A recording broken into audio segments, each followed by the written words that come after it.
And the nominees for the Walter Payton NFL Man of the Year, presented by Nationwide, revealed earlier this week, considered the league's most prestigious honor. The award recognizes NFL players who've not only exhibited excellence on the field, but whose passion to impact lives extends beyond the game and has led them to leave a positive legacy in their respective communities. And we're focusing on one right here. And Mike Evans of the Tampa Bay Buccaneers, he plays a leading role that goes far beyond his time on the field in Tampa as the Bucs nominee for the Walter Payton NFL Man of the Year, presented by Nationwide. He sure made an impact in the lives of many young people and had his own life impacted in the process. What position you play? I play safe. Yeah. So you can tackle? Yeah. Okay. Well, I feel like the youth is so important because that's what our world's going to be one day. So just keep working hard, and you can do anything you want to do. The Mike Evans Family Foundation tries to help impoverished kids get to college. Do you make good grades? Yeah. Yeah. We just want to help people while we can because we've been blessed throughout our life. That's y'all stuff. Y'all want stuff for Christmas, huh? We pay it forward and we show them the right way, then our world will be in good hands. Marco.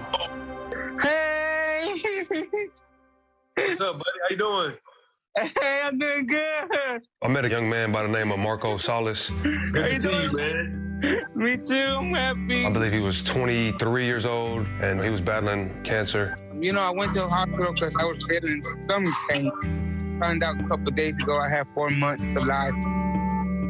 And he just has such a great spirit about him, just such a happy, positive guy. Marco, it was a good son. He was my life.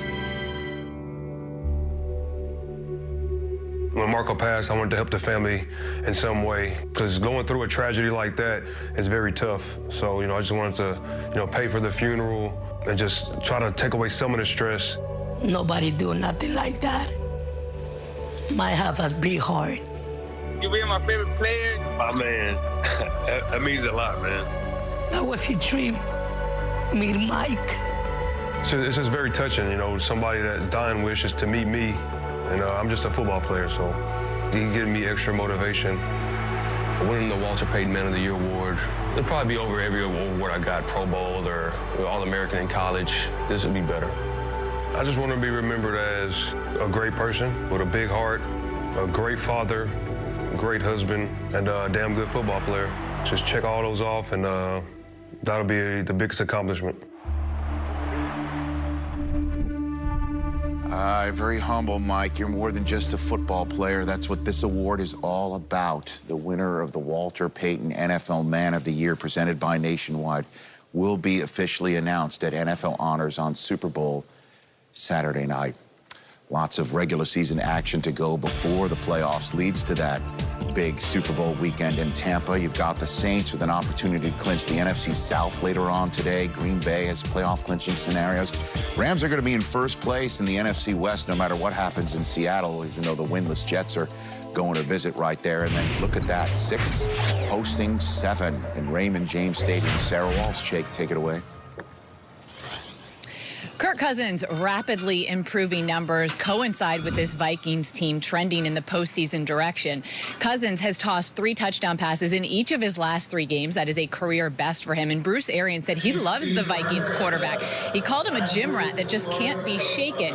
Now, Tom Brady's recent numbers are not what he would have liked, 7 picks in the last 4 games, but the bye week gave him a chance to reset and reflect. And he said they have a better understanding now of how they need to approach things moving forward. Brady in his career is 14-4 after a bye. So, Kurt Warner, how do you think he's going to react to having this week off?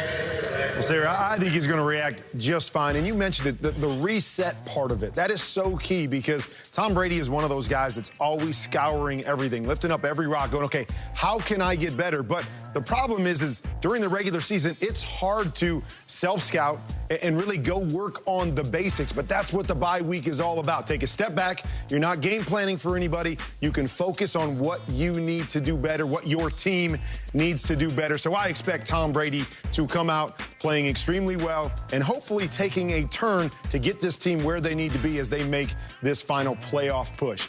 Now, from one quarterback coming back from a bye to another quarterback that's coming back off of an injury, let's head out to Mike Girardi. in New Jersey. Thank you, Kurt. I'll tell you what, the Giants excited to get Daniel Jones back today. He missed last week with a hamstring injury.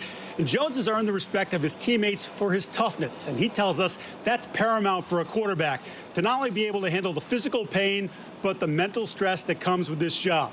Teammate Evan Ingram told me that he thinks DJ, as they call him, is perfectly suited for the New York market where, as Ingram said, they love you, then they hate you, then they love you again.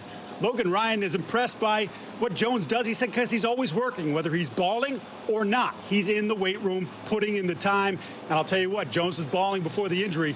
3 straight wins, 3 straight games without a turnover. Michael Irvin, I ask you, how have the Giants turned this thing around?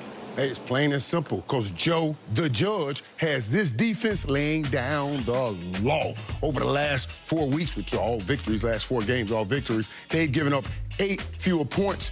And then they also have doubled the number of sacks per game and topped it off last week. You guys saw it with that brilliant performance against Seattle, sacking the main man, that wizard up there, Russell Wilson, 5 times. That's how they're doing it. That defense has been laying down the law. Now, let's go out to James Palmer.